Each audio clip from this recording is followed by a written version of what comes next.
石壁鄉，一個曾經存在喺大嶼山嘅古老村落。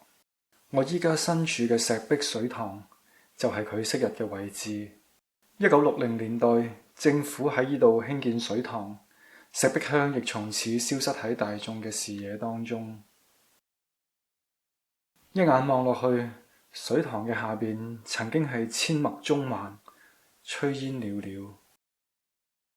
我哋研究團隊嚟到水塘進行考察，依家唔係雨季嘅時間，水塘下邊嘅石壁圍遺址又重新露出水面，似乎想講一講以往嘅故事。雖然係頹垣敗瓦，但係一磚一石都係村民曾經喺度生活嘅印記。其他石壁鄉嘅村落包括咗大村啦、墳背啦、坑仔啦、江背嘅村民，隨住水塘嘅工程開展呢，已經搬到去香港唔同嘅地方。為咗重塑呢一度過去嘅點滴，我哋走訪各區，揾嚟石壁鄉嘅村民，同我哋分享過去段段往事。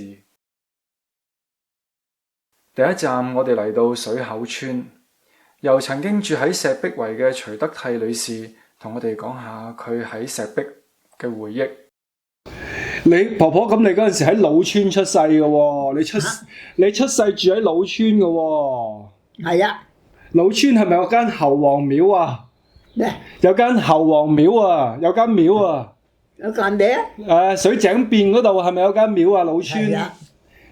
嗰間廟點樣㗎？間廟咪咁攞地啊，咩嗰啲木咁攞一個神盾，好似我咁神盾，咁等一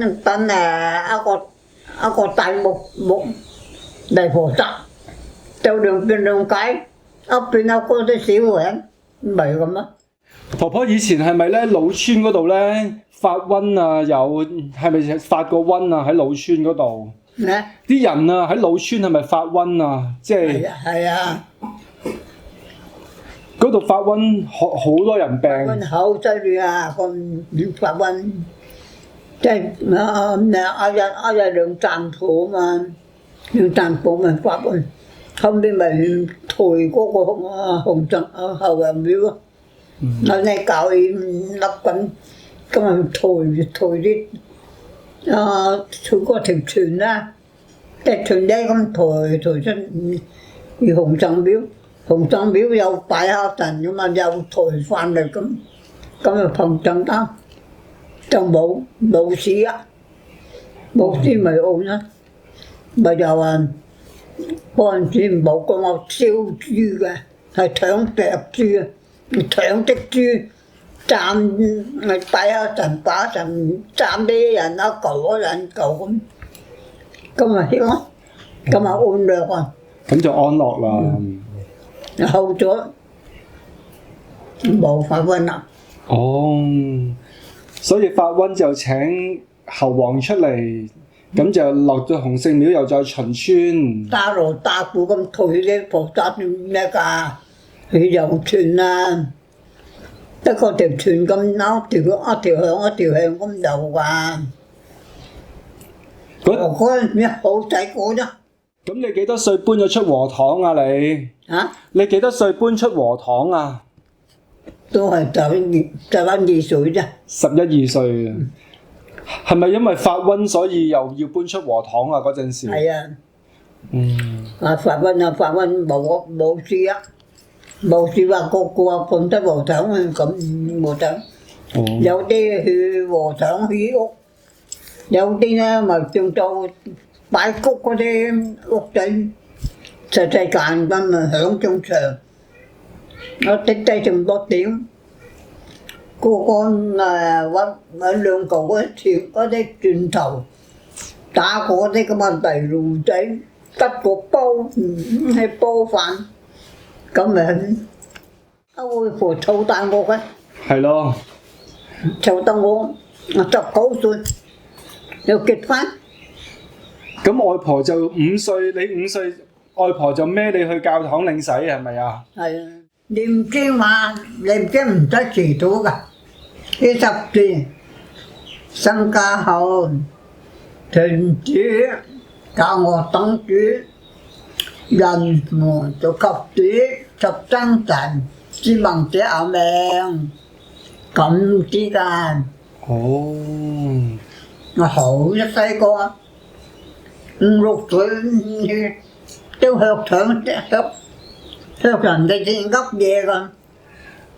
真利風瑪利亞嘛？點樣念㗎係？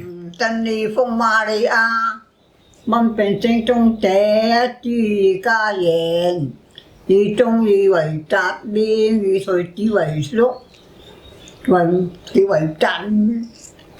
上主聖母瑪利亞為我等罪人禁住信主，給我等施好阿命。石壁嘅涌口，洪聖古廟見證住石壁嘅變遷。搬遷嘅時候，洪聖廟同埋石壁嘅侯王廟一齊都搬走咗啦。今日嘅大浪灣村就係以前墳背村村民嘅搬遷地點。馮業庸先生就同我哋一齊喺大浪灣洪侯古廟前撫今追昔。Uncle， 咁你以前喺墳背出世啊？嗬，係。嗰條村係點樣㗎？嗰條村好凌亂嘅，啲你冧啊，有啲冧咗，有啲好，總之好整齊嘅。但係 Uncle， 我聽講去到你即係後生嘅時候啦，政府就好似話揾人嚟，要起水塘啦咁樣。係啊。嗰陣時候，其實你哋係咪都有諗過？政府話啊，有好多地方俾你哋揀嘅，係咪開頭？係。係咯。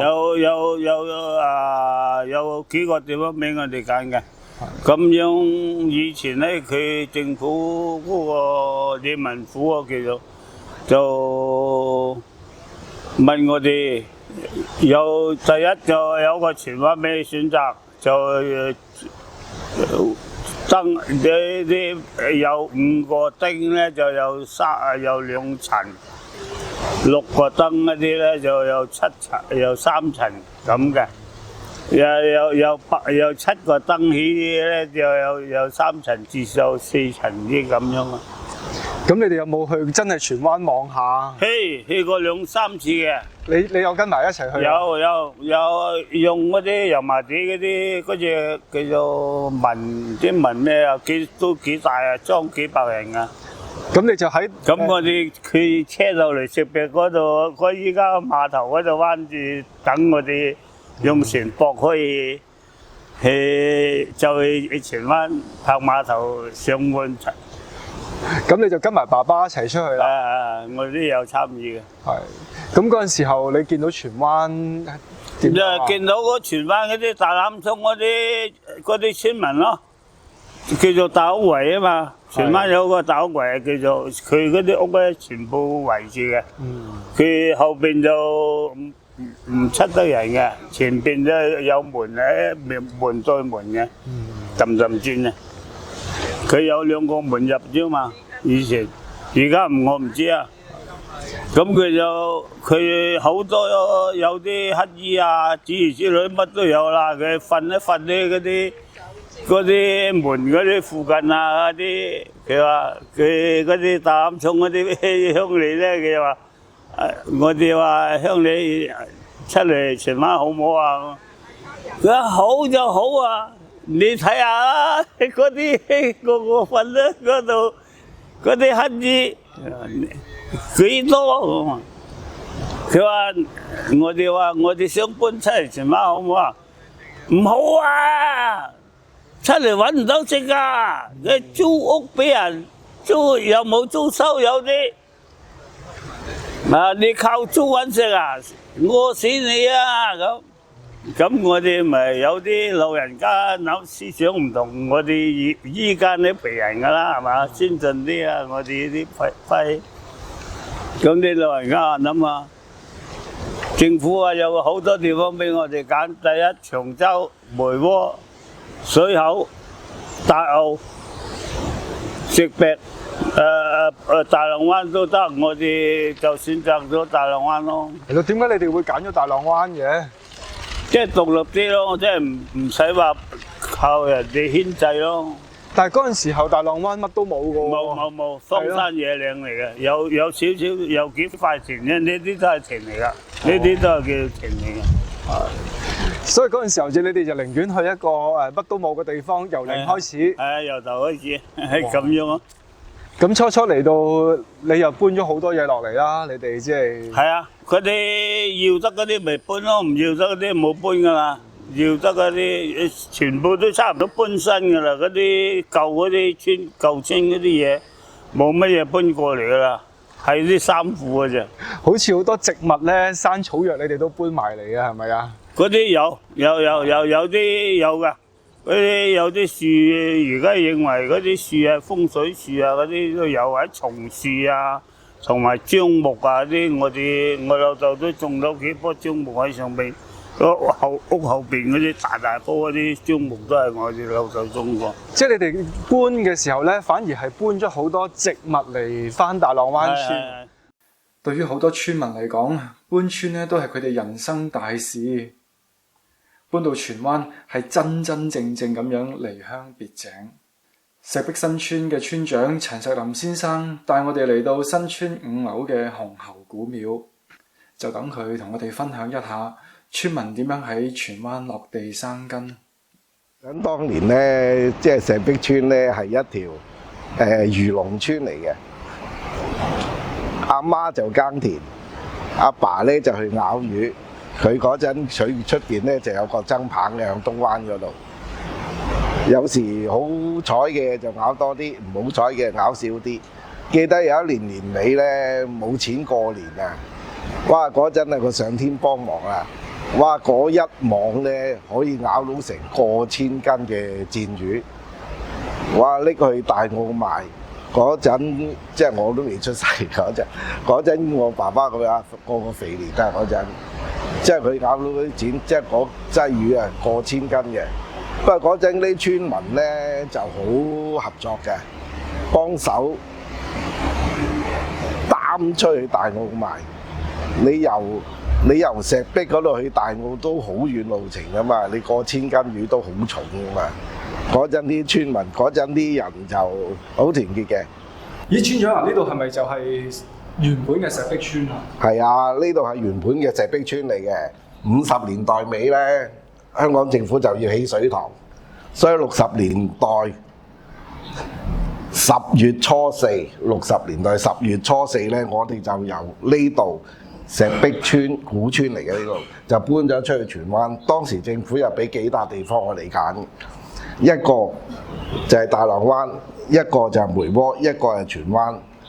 就大部分嘅人咧就去咗荃灣，少部分嘅人就去咗大浪灣同埋梅窩嘅。呢張台咧就響水塘石壁水塘下邊嗰個侯王廟嗰度搬出嚟嘅，嘉慶年間嘅，而家都有幾百年歷史㗎啦。而呢個鐘咧就係向涌口，即係石壁水塘嗰個涌口嗰個洪聖廟嗰度搬出嚟嘅。而呢個鐘咧到而家咧都有300幾年歷史啦，呢個鐘都好耐下嘅呢個係啊，所以我哋每年嘅10月初四咧就係喬遷嘅大日子，每年都會向嗰日紀念，就上嚟呢度拜祭。同埋夜晚就擺翻幾廿圍咁，即係團聚下啲村民咁樣啦，即係紀念下呢一個日子。每年嘅10月初四都係嗰日㗎啦，唔會改嘅啦。仲有呢日子咧，我哋就年頭就會作福，年尾就會還神，都係我哋嘅村嗰啲係大啲嘅慶節嚟嘅，嗰啲係啊。